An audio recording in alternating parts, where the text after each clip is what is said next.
Venezuela fue el paraíso de la extrema izquierda durante unos años. Lo usaban como ejemplo de que el supuesto socialismo del siglo XXI era superior al capitalismo como sistema económico. Hoy, su farsa se ha destapado y todos evitan hablar del tema. Y es por eso mismo que debemos insistir, hacer entender a la población que lo que les prometen es mentira, que si ellos gobiernan solo habrá miseria y totalitarismo. Este vídeo es un análisis de cómo el socialismo destruyó Venezuela.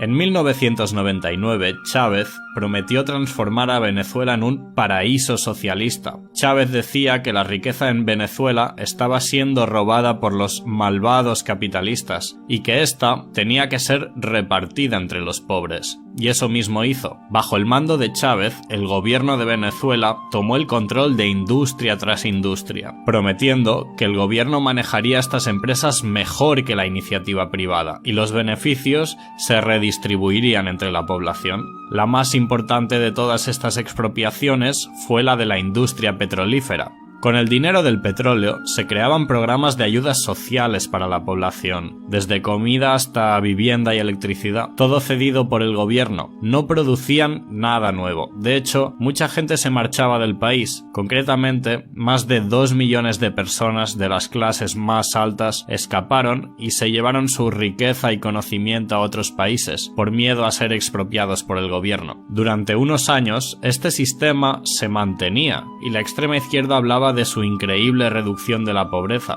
y ponía a Venezuela como ejemplo a seguir en todo el mundo. Pero pronto, la situación tomó un giro dramático, cumpliéndose así la famosa frase de Margaret Thatcher que dice: el socialismo fracasa cuando se les acaba el dinero de los demás.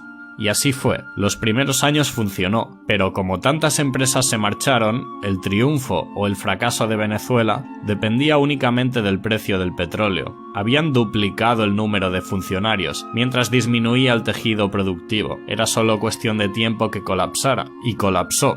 En 2014, el precio del petróleo se desplomó más de un 50%, y entonces fue cuando se dieron cuenta de toda la riqueza que habían perdido, la fuga de empresas y capitales. Pero claro, con la gente siendo tan dependiente del Estado, es difícil revertir la situación, y es por esta dependencia que muchos siguen apoyando al gobierno aun habiendo colapsado el país. Los programas del gobierno ya no se pueden mantener, hay una escasez de necesidades básicas. Servicios como el agua y la luz son esporádicos, bienes de consumo básicos como el papel higiénico y el pan son escasos. La inflación es superior al 2000%. El crimen ha aumentado dramáticamente. Hay largas colas en los supermercados. Ha aumentado el desempleo. Muchos venezolanos están empezando a pasar hambre. Hay casos de que prostitutas aceptan comida como pago por sus servicios. Las medicinas estaban subsidiadas por el gobierno y ahora ya no se las pueden permitir. Y esto es lo que pasa con la planificación centralizada de la economía. Se crea un sistema burocrático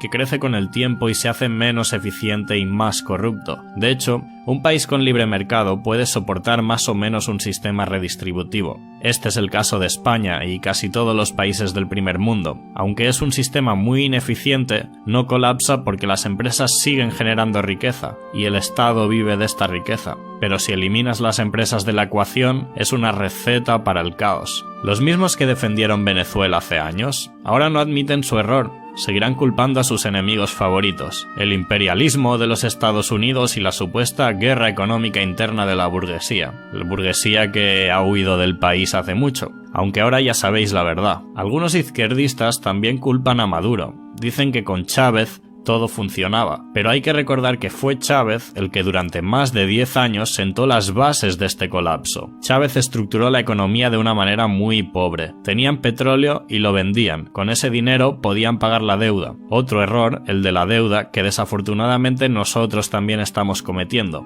Y entonces cuando el precio del petróleo bajó, no se podía hacer frente a los pagos. Mientras había dinero, se construyó un sistema ineficiente e improductivo de gente dependiente al dinero del petróleo, pero cuando se terminó, empezaron los problemas. Viviendas que se estaban construyendo se dejaron a medias, no podían pagar las ayudas sociales que habían prometido, y toda la gente productiva ya había huido del país. Ahora, además, tampoco hay dinero para pagar los intereses de la deuda. Con una inflación de más del 2000%, el dinero ya no vale nada. En algún momento ya no valdrá la pena ni imprimir más dinero. Venezuela ya ha caído. A no ser que el petróleo suba mañana mágicamente un 250%, la economía ya no se va a recuperar. Ahora es cuestión de tiempo. Y os hago estas preguntas. ¿Hasta qué punto es Maduro capaz de mantener la situación? ¿Creéis que va a haber una guerra civil? ¿Cuánto tardaría en recuperarse Venezuela si volviese al capitalismo? Dejad vuestros comentarios debajo del vídeo y no os olvidéis de suscribiros al canal para más vídeos como este.